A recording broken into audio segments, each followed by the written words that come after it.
because racism can only survive and spread if it has oxygen. The more we refuse to give it oxygen, the less it has room to breathe and expand. We also have to continue to do everything in our power to build a strong, prosperous, and inclusive community. That includes housing and food security, jobs, and economic security. We must do everything in our power so that all Ottawa residents, whether they have been here for 50 days or 50 years, feel that the city is their home and they feel welcomed and valued in this house. And even though the COVID-19 pandemic has made that challenge even more daunting, I believe that we are, as a city, province, and country, up to that task. Je crois que nous sommes prêts à relever le défi. With that being said, I plan to take part in the No Peace Until Justice March at the U.S. Embassy on Sussex Drive with members of the community on Friday, June 5th at 3 p.m. While I know it is an important event, I am encouraged by the positivity surrounding the particular gathering. We must remember that the COVID-19 pandemic is still present in our community. If we do not respect the public health guidelines, we may set ourselves back weeks or even months. So for all those who are planning to attend, please wear a mask, keep your distance, and wash your hands as soon as you get the chance to do so. Today, I'm asking members of FEDCO and then members of Council on June 10th to continue to work together to demonstrate our collective willingness to strengthen the fight against racism in our city. I'm pleased to announce that Councillor Rawlson King has accepted my proposal to take on the role of Council Liaison for anti-racism issues and ethnocultural relations. Members of Council and the public will recall that Councillor King proposed that an anti-racism secretariat be created at the City of Ottawa in 2019. I was proud to work with him and all of you to include this measure in the 2020 budget.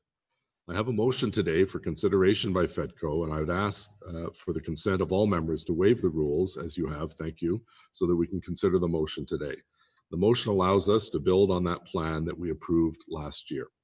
Councillor King has been approached by numerous groups and individuals who wish to engage with him on the city's various anti-racism plans. The motion would recognize Councillor King in a formal leadership role on behalf of Ottawa City Council, similar to that played by Councillor Kavanagh on gender equity issues, Councillor Luloff on veterans issues, and Councillor McKenney on housing and homelessness. I ask all members of FEDCO to support the motion before us today, and I thank sincerely Councillor King for his acceptance. And I'd ask Councillor King to provide a progress update on the creation of an anti-racism secretary, and then I'll be pleased to read the motion so we can offer comments and questions. Merci encore, Councillor King, s'il vous plaît. Thank you, Your Worship, and thank you for putting my name forward to play a more formal role as Council Liaison for anti-racism and ethnocultural relations. Given the worldwide impact of COVID-19, this pandemic has been dominating headlines for months. But when a global pandemic gets pushed from the spotlight, you know issues replacing it are historic and consequential. The unrest that we're seeing now in the United States demonstrates the real and continuing impact of anti-Black racism.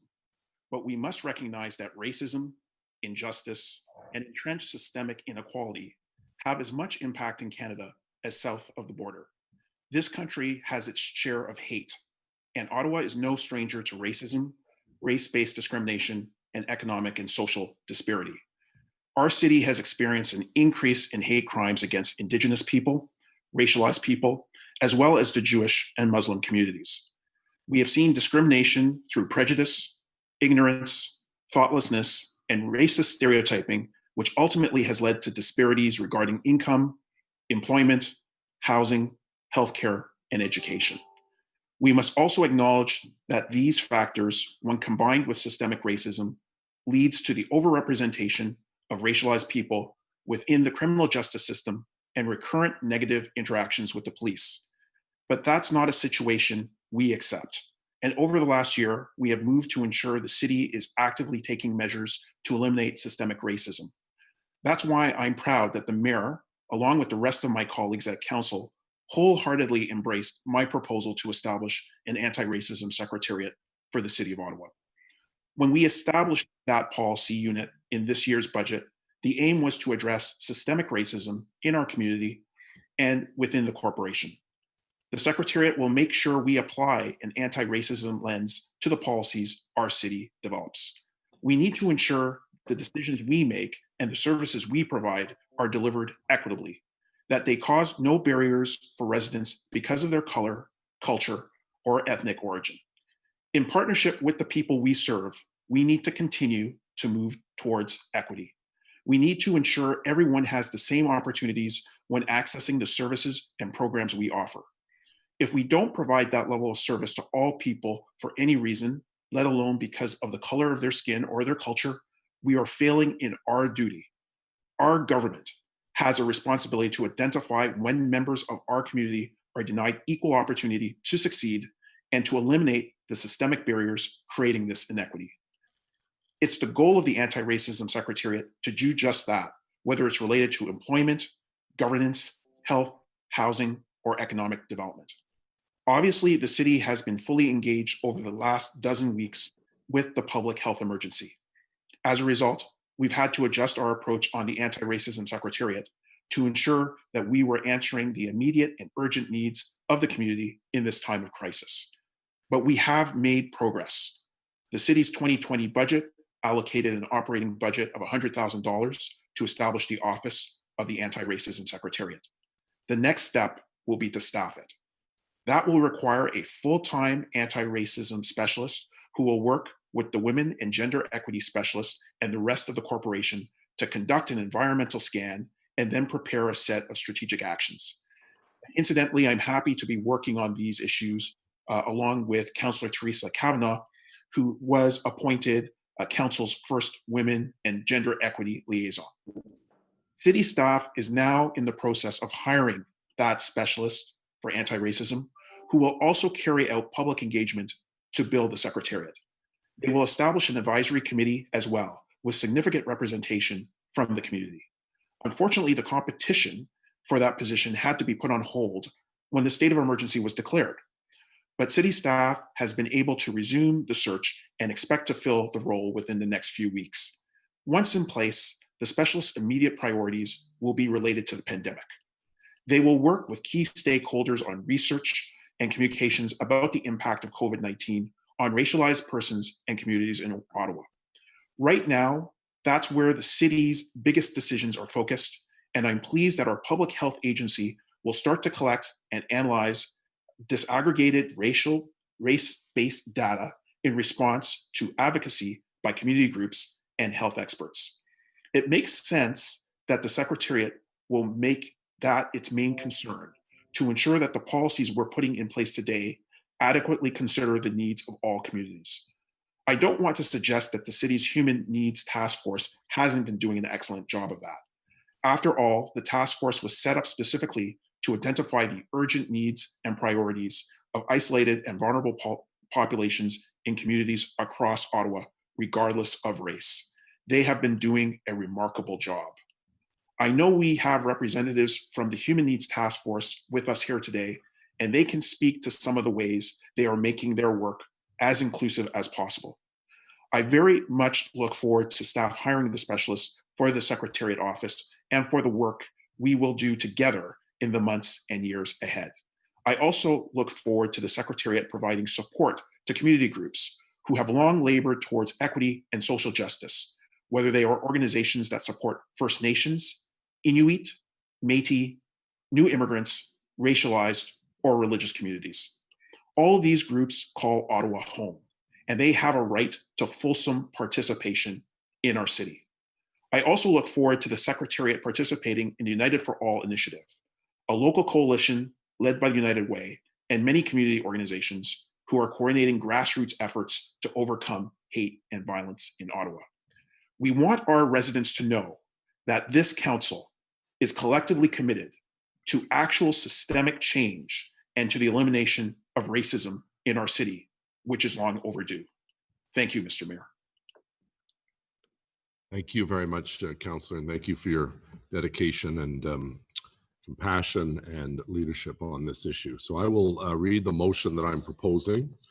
Whereas the City of Ottawa is committed to building a more inclusive city by implementing anti-racism initiatives to prevent systemic racism in policies, programs, and services, and building relationships with racialized communities.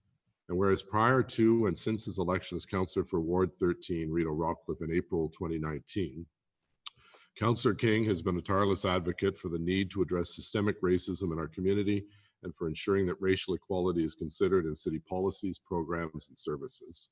Whereas following the proposal of Councillor Rawlson King, Council approved funding for the creation of an anti-racism secretariat for the City of Ottawa as part of the 2020 budget process. And whereas further to the recommendation of the 2018-2022 governance review, Council may appoint a member of Council as Council Liaison to work in partnership with staff to address specific issues. Therefore, be it resolved that FEDCO recommends City Council appoint Councillor Rawlson King as the Council Liaison for Anti-Racism and Ethnocultural Relations Initiative for the 2018-2022 term of Council, so that he may continue his leadership on this issue and work with City staff to advance anti-racism and race relations initiatives. So that's the motion that I've proposed, and I'd welcome any questions or comments at this time. And I'm going to ask the clerk to identify people who have signaled they'd like to speak. We'll start with members of FEDCO first. Councillor Kavanaugh. Yeah, we're going to start. We'll just check with councillors on FEDCO first. Councillor Kavanaugh. Anyone on FEDCO wish to offer a comment? Councillor DeRose. Thank you, Mr. Mayor. I just want to take a moment to thank you for putting this motion, and I want to congratulate Councillor Rawlson King on his position. I know that we'll be here to support him and work with him, and also with Councillor Kavanaugh. So thank you very much for this initiative.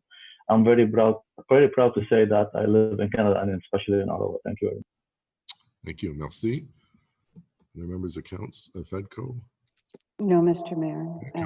Councillor Kavanaugh, please. I think your mute button's on, Councillor. Sorry about that. Thank you, Mr. Mayor, and thank you very much to my colleague, Councillor King, for this initiative.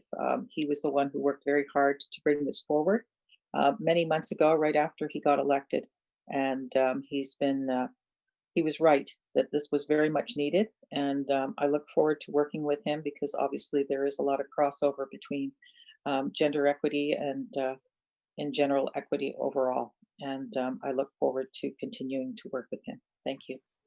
Great. Thank you very much, Councillor Kavanaugh. Other members of council who'd like to speak or ask questions? Mr. Mayor, may I? Oui, Conseiller Cloutier, bonjour. Merci, Monsieur le Maire, and Rawlson, congratulations on your appointment, and thank you for the work you've done and your advocacy. You mentioned a little bit in your comments, Councillor King, with respect to the Human Needs Task Force. Did you find that it was working in silos? How do we need to focus our attention with respect to working with vulnerable communities in a time of crisis or others? Did you find that we are being more effective in breaking down the silos that sometimes constrain the resources and the initiatives of the city? And any thoughts as to how we could do that better as we come out of this pandemic and in the future? Well, thank you, Councillor Cloutier, for that question. I fully agree with you. I believe that we need greater coordination at the city. I think that we're starting to see that, especially during this time of public health emergency with COVID-19, the establishment of a Human Needs Task Force. So that has been important. And the development of integrated services teams in dealing with social services at the city. But I think that that's a first step. I believe that we need greater coordination, especially around areas of food security, and I'll be raising that in a different venue soon. But it's my belief that we need to have greater coordination of the great efforts that we're undertaking and that the community is undertaking. Everybody is working hard, but I think that we have to ensure that we're laboring towards that one goal. And I think that that goal involves greater investments in our communities. That's one of the reasons why I got involved in politics, to ensure that we have that call and that we are enhancing the quality of life by enhancing people's human potential. I think of my neighborhood where we have youth who have massive challenges and unfortunately get involved with the criminal justice system. And it's not just a waste of economic resources, if we are just being frank and looking at it economically, with $1.2 million having to be expended on everybody who is prosecuted and is incarcerated in our community. I would rather a few $100,000 go into community programs that would provide those youth with wonderful educational and recreational opportunities to avoid that criminal justice system and to really contribute positively to our cities, to our communities. So I'm going to seek greater coordination of resources as well as more resources from the senior levels of government so that we can invest in our communities so that they do not become increasingly marginalized. Right. Anything else, Councillor Cloutier? Est-ce qu'il y a des autres choses? Bon. Les autres commentaires? So on the motion as presented, carried? Carried. Carried. Carried. Unanimous. Thank you very much. Thank you, Councillor King. There are no in-camera items. Information previously distributed in advance. Kilmorey House